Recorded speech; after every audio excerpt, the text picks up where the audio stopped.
welcome to Sexual Wellness You channel. Today we have the Dr. Syeda Ruksheda. Ma'am, thank you for coming and joining us on important topic of sexual wellness and the sexual wellness and age. The topic is sexual wellness and age. So, doctor is having a very rich experience in the psychiatry as a psychiatrist, almost 22 years practicing in Andheri West Trellis Family Center, as well as doctor also practicing at Millat Hospital, Jogeshwari. So today, doctor will guide us on the sexual wellness. So, doctor, over to you. Thank you so much. It's a pleasure being here, especially about such an important topic, because a lot of the times, just like in psychiatry, sexual health is also mired in misinformation and myths. So it's a very important topic for all of us to talk about and to learn a little bit more about. I chose to speak on sexual health in all ages is because, again, there's so much of misinformation in terms of, oh, what is sexual health and who is it even for? Sexual health is a part of our health. It's not separate for us. It's not separate something else that we do.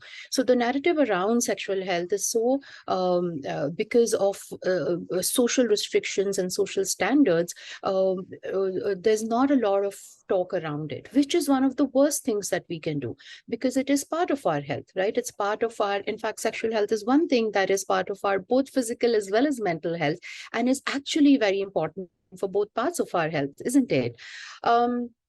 When we are talking about sexual health and ages, I'm going to talk about right from childhood to older adults and, across the lifespan. So why am I saying childhood? Is because we want to inculcate that sense of what sexual health is and how it is.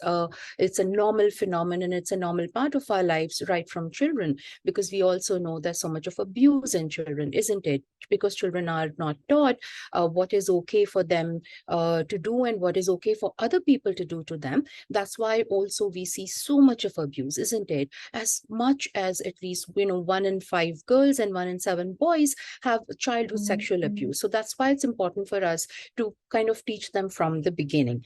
An important part when we're talking to children about sexual health is I'm not suggesting that children should be taught about sex in terms of intercourse or in terms of secondary sexual characters, but it has to be age appropriate. So at different times in our lifespan, a different kind of sexual health conversation and dialogue is something that should be had with people that we trust and people that we know and that have the appropriate and right information. When we talk about sexual wellness, it is, like I said, it's a blend of your physical health and your mental health.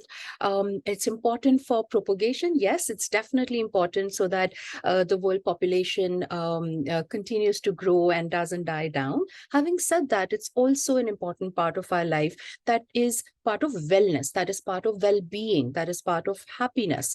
So when we talk about sexual health, the first thing that we need to also understand is that what do I know about my own sexual health, and then what do I want to explore and then discover about different parts of my sexuality, different sexual activities. Consent is something that we have to start with, right? Consent is for both partners, whichever gender you're talking about, right? Just because, so the misinformation and the myth that we have that, men are always ready for sex and women are the one who don't want it, or men have to coerce or convince women to have sex. All of those things have to be thrown into the basket.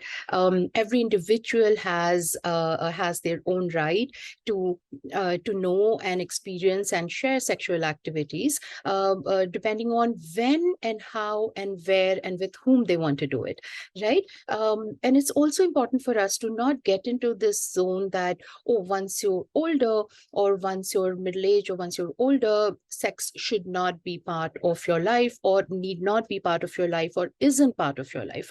That's another myth that we want to really break.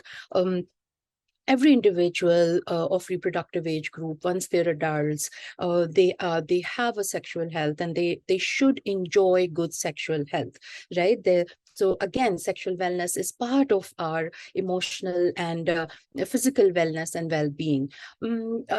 If with changing times, with changing age, of course our bodies change, right? So when I'm younger, my body will feel different, I will want different things, and as I get older, my body will change, and I may also want or desire different things.